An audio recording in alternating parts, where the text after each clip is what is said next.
नमस्कार दोस्तों, आप सभी का स्वागत है आपका अपना यूट्यूब चैनल दिशा 91 में। दोस्त मैं हूं विनोद यादव। तो दोस्त, बहुत से ऐसे छात्र हैं जिनको मैथ हल करने में बहुत ही कठिनाइयां हो रही है। वो मैथ का क्वेश्चन हल नहीं कर पा रहे हैं। तो हमने सोचा क्यों नहीं पहले उनको बेसिक से मैथ बता दिया जाए। बेसिक मतलब जीरो लेवल से लेकर हाई लेवल तक के क्वेश्चन हम आपको बताएंगे और हल कराएंगे ताकि आप भी मैथ सीख जाएं। तो चलिए, यहाँ पे लिखा है आपको बेसिक मैथ। इम्पोर्टेंट फैक्ट पहले देख लेते हैं। पहला है, किसी संख्या में शून्य का गुणा किया जाए या शून्य में किसी संख्या से गुणा किया जाए, गुणनफल शून्य प्राप्त होता है। आप क्वेश्चन ध्यान से देखिएगा, तभी आप बात समझ पाएंगे, अन्यथा नहीं समझ पाएंगे। क्लियर है? तो चलिए, यहाँ पे लिखा था किसी संख्या में शून्य का गुणा किया जाए, मतलब कोई संख्या मानिए ए है। ए में हम जब जीरो से गुणा करेंगे तो इसका मान कितना आएगा? जीरो। या जीरो में किसी संख्या से गुणा करेंगे तो उसका मान कितना आएगा? जीरो। ये बात आपको समझ में आ रही है? तो आगे देखिए, जैसे एग्जाम्पल यहाँ पे दिया गया है 5। 5 गुणे जीरो, 5 में अगर हम जीरो से गुणा करेंगे तो इसका मान कितना आएगा? जीरो। और जीरो में 5 से गुणा करेंगे तो इसका मान कितना आएगा? जीरो। आगे देखिए, अगर 8 गुणे जीरो गुणे 9 गुणे 6 लिखा है यहाँ पे, इक्वल टू में लिखा है जीरो, मतलब 8 में अगर हम जीरो से गुणा करेंगे तो उसका मान जीरो होगा, और जीरो में 9 से गुणा करेंगे तो जीरो होगा, और फिर जीरो में 6 से गुणा करेंगे तो इसका मान कितना होगा? जीरो होगा। तो कहने का मतलब किसी भी संख्या में जीरो से गुणा करेंगे हम तो उसका मान हमेशा क्या होगा? जीरो होगा। क्लियर है आपको? तो चलिए आगे देखते हैं हम लोग। यहाँ पे लिखा है दूसरा में, शून्य में किसी संख्या से भाग दिया जाए तो भागफल शून्य प्राप्त होता है। एग्जाम्पल देखें, यहाँ पे जीरो है, जीरो में ए यहाँ पे एक संख्या है। अगर जीरो में संख्या से भाग करेंगे तो उसका भागफल कितना आएगा? जीरो। क्लियर है आपको? जैसे यहाँ पे देखिए, जीरो संख्या में 7 से भाग दिया गया है तो कितना आया है? जीरो। और जीरो में 39 से भाग दिया गया है तो कितना आया है? जीरो। जीरो में 484 से भाग दिया जाए तो कितना मान आएगा? जीरो। आप जीरो में कितना हो संख्या 1 लाख से भी आप भाग देंगे तो उसका मान कितना आएगा? जीरो आएगा। क्लियर है आपको? बात समझ में आ रही है ना? चलिए देखिए, तीसरा इम्पोर्टेंट है, किसी संख्या को शून्य से भाग दिया जाए तो भागफल इन्फिनिटिव प्राप्त होता है। देखिए, जैसे यहाँ पे दिया है ए एक संख्या है, ए में हमने जीरो से भाग दिया तो कितना आ गया? इन्फिनिटिव। कहने का मतलब कि अगर कोई भी संख्या में अगर हम जीरो से भाग देंगे तो उसका मान हमेशा कितना आएगा? इन्फिनिटिव आएगा। इन्फिनिटिव मतलब क्या होता है? अनंत होता है। जैसे एग्जाम्पल देखें यहाँ पे, 17 में जीरो से अगर भाग दिया जाए तो कितना आएगा? इन्फिनिटिव। और 8 में जीरो से भाग दिया जाएगा तो कितना आएगा? इन्फिनिटिव। यहाँ पे 640 में जीरो से भाग दिया गया है तो कितना आया है? इन्फिनिटिव। आप इन बातों, छोटी छोटी बातों को ध्यान से देखिएगा, तभी आप मैथ सीख पाएंगे, अन्यथा नहीं सीख पाएंगे। क्योंकि आगे आप जब भी मैथ लगाएंगे उसमें इन बातों का ध्यान देना बहुत ही आवश्यक है। तो चलिए आगे देखते हैं हम लोग। तो चलिए दोस्त, आगे 4 नंबर देखते हैं हम लोग। लिखा है यहाँ पे, किसी संख्या की घात शून्य होने पर उसका मान 1 होता है। जैसे यहाँ पे आपको दिख रहा होगा, एक संख्या है ए, उस पर पावर कितना लगा है? जीरो, तो इसका मान कितना होगा? 1 होगा। क्लियर है आपको? चलिए एग्जाम्पल देखते हैं हम लोग। 17 पे पावर जीरो है तो इसका मान कितना होगा? 1 होगा। 5 पे मान जीरो है तो इसका मान कितना होगा? 1 होगा। अगर 385 पे पावर जीरो है तो इसका मान कितना होगा? 1 होगा। आई होप अब बात समझ में आ रही होगा आपको। तो चलिए आगे देखते हैं हम लोग। किसी संख्या को स्वयं से भाग देने पर भागफल 1 प्राप्त होता है। क्लियर है? यहाँ पे 5वां नंबर दिख रहा है आपको, लिखा है किसी संख्या को स्वयं से भाग देने पर भागफल 1 प्राप्त होता है। जैसे ए में ए से भाग करेंगे तो इसका मान कितना आएगा? 1 आएगा। क्लियर है आपको? एग्जाम्पल देखते हैं हम लोग। 17 में अगर 17 से भाग दिया जाए तो मान कितना आएगा? 1 आएगा। 25 में 25 से भाग दिया जाए तो कितना मान आएगा? 1 आएगा। लेकिन यहाँ पे ध्यान देने वाली बात है, अगर 0 में 0 से अगर भाग करेंगे तो नॉट डिफाइन आएगा आंसर इसका। मतलब अगर 0 में 0 से भाग करेंगे तो उसका मान कितना आएगा? Not define. क्लियर है आपको? तो चलिए अब देखते हैं हम लोग जोड़ और घटाना। क्लियर है? अब देखिए पहला यहाँ पे धनात्मक संख्याएं सदैव आपस में जुड़ती हैं और चिन्ह प्लस लगता है। क्लियर है? बात समझिए। यहाँ पे बोला है जैसे 2 + 3 को जोड़ेंगे तो कितना होगा? 5। क्लियर है? 5 होगा। जैसे अगर किसी संख्या के सामने भी अगर कोई चिन्ह ना हो ना तो वहाँ पे कौन सी चिन्ह होती है? प्लस। तो +2 है और +3 को जोड़ेंगे तो कितना होगा? 5 होगा। नोट यहाँ देखें, किसी संख्या के पहले कोई भी चिन्ह न हो तो धन माना जाता है। जैसे यहाँ पे आपको 2 दिख रहा था तो इसके आगे कोई भी चिन्ह नहीं है तो यहाँ पे क्या है? धन 2 प्लस धन 2 जोड़ेंगे तो कितना आएगा? धन 5। बात समझ में आ रही है आपको? अगर नहीं आएगी तो आप बीच में कमेंट कर हमको बताइएगा कि सर यहाँ पे हमें समझ में नहीं आ रहा है। क्लियर है? हम आपको समझाने का प्रयास करेंगे अगले वीडियो में। ये बेसिक से मैथ का पहला पार्ट है। ठीक है? तो चलिए आगे देखते हैं हम लोग। 2 नंबर है धनात्मक और ऋणात्मक संख्याएं सदैव आपस में घट जाती हैं और चिन्ह बड़ी संख्या का लगता है। क्लियर है? एग्जाम्पल देखें आप। यहाँ लिखा है +5 -7 बराबर -2। कहने का मतलब धनात्मक और ऋणात्मक संख्याएं सदैव आपस में घट जाती हैं और चिन्ह बड़ी संख्या का लगता है। कहने का मतलब अगर पहली संख्या धन है और दूसरी संख्या ऋण है तो इसका मान क्या आएगा? ऋण में आएगा। मान किस में आएगा? ऋण में आएगा। लेकिन चिन्ह कौन सा लगेगा? बड़ी संख्या का लगेगा। तो यहाँ पे बड़ी संख्या 7 है तो 7 के सामने कौन सी चिन्ह है? माइनस का। तो यहाँ पे क्या होगा? माइनस होगा। यहाँ पे देखें 9 - 11 है तो बराबर में क्या होगा?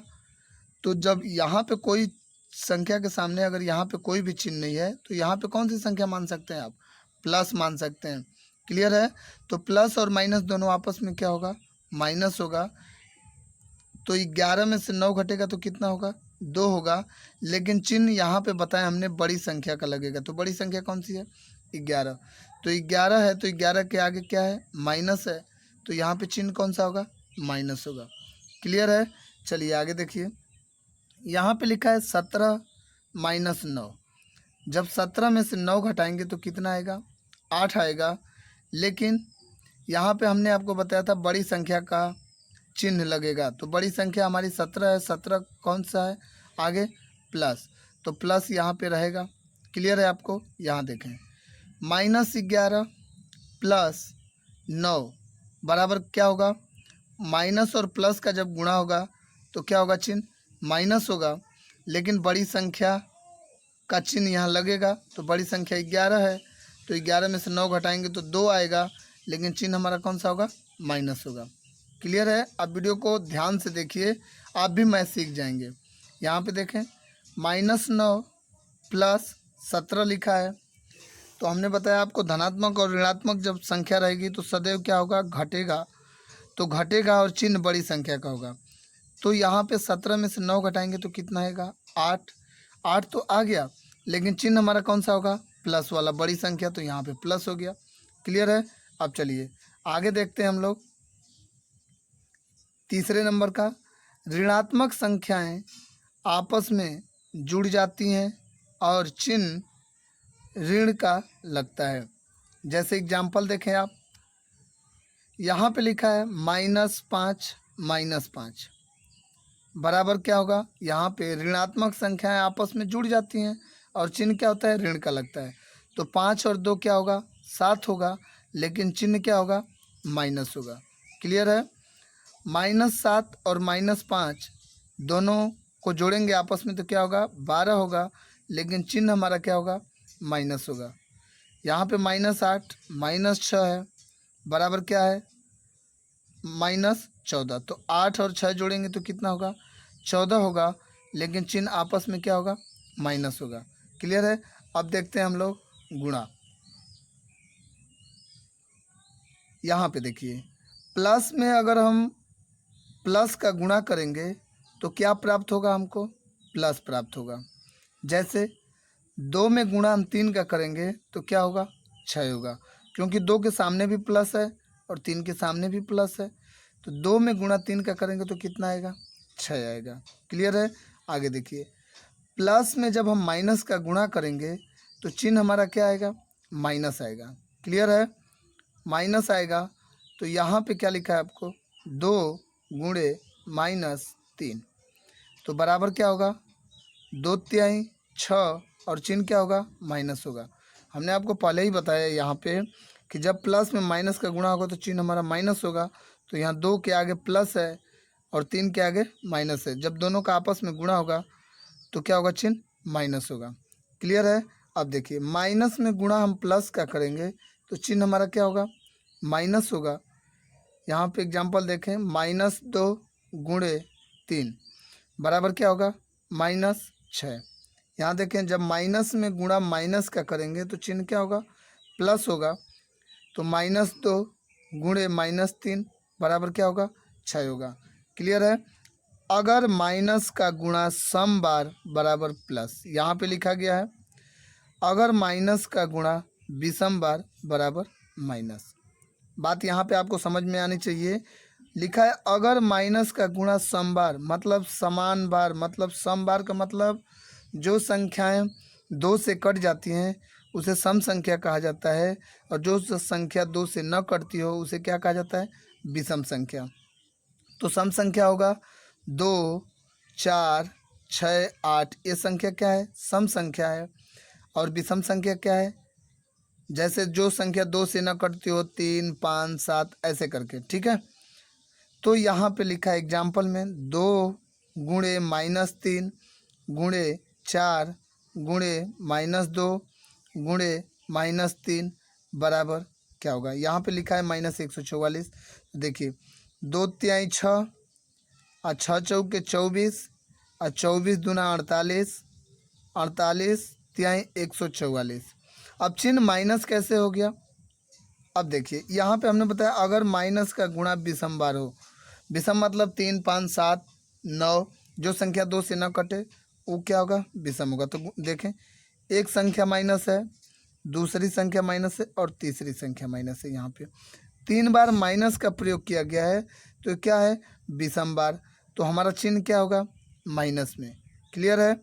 ध्यान से देखें नीचे, -3 गुणे -2 गुणे -4 गुणे -5 बराबर 120 लिखा है। कैसे, 3 दूना के 6, 6 चौके 24 और 24 पाछे 120 होता है। लेकिन यहाँ पे सारी संख्या माइनस में है तो यहाँ माइनस नहीं लिखा गया है।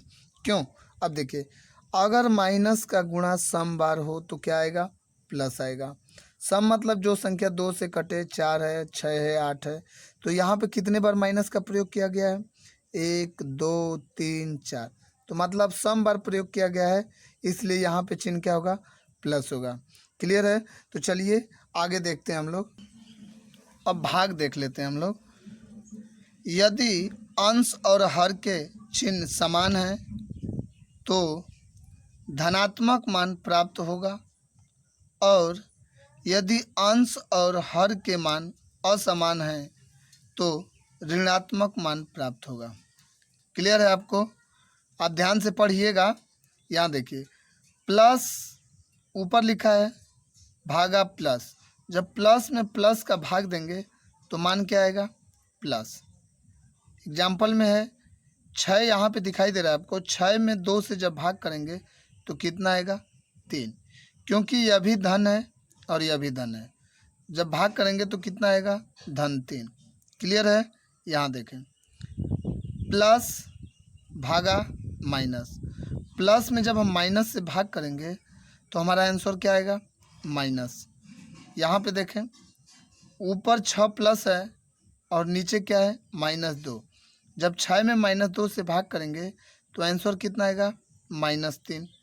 यहाँ पे देखें, माइनस में माइनस से जब हम भाग करेंगे तो आंसर हमारा क्या आएगा? प्लस। क्लियर है आपको?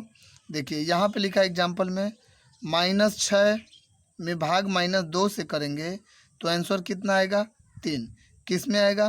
प्लस में आएगा, प्लस में आएगा। क्लियर है आपको? अब यहाँ पे देखें, यहाँ लिखा है माइनस में भाग करेंगे प्लस का तो चिन्ह किस में आएगा? माइनस में। तो -6 में जब हम 2 से भाग करेंगे तो आंसर किस में आएगा? -3। क्लियर है? आगे देखें, यहाँ पे एक ब्रैकेट में दिख रहा होगा -a बटा में b बराबर a बटा में -b बराबर, यहाँ पे पहले माइनस दिया है, a बटा में b, बटे के सामने क्या लिखा है? माइनस लिखा है। क्लियर है? इसका मतलब क्या होगा? एग्जाम्पल में देखकर समझते हैं हम लोग। अगर -6 में हम 2 से भाग करेंगे बराबर 6 में -2 से भाग करेंगे बराबर, यहाँ पे माइनस नहीं होगा, ऊपर माइनस हमारा बटे, यहाँ पे जो होगा यहाँ पे माइनस होगा। जैसे 6/2 लिखा है तो बटे के सामने हमारा माइनस होगा, यहाँ पे गलत लिख दिया गया है, माइनस यहाँ पे होगा। क्लियर है? तो माइनस यहाँ पे होगा, तो 6/2 से भाग करेंगे, इन तीनों में से किसी संख्या से हम भाग करेंगे, चिन्ह आपका माइनस यहाँ पे हो या माइनस यहाँ पे हो या माइनस यहाँ पे हो, तो हमेशा आपका आंसर क्या आएगा? माइनस में आएगा। क्लियर है? तो चलिए आज के लिए बस इतना ही। आप वीडियो को लास्ट तक फिर से देखिएगा, एक बार देखिए, 2 बार देखिए, आप भी मैथ सीख जाएंगे। क्लियर है? तो चलिए आज के लिए बस इतना ही। धन्यवाद।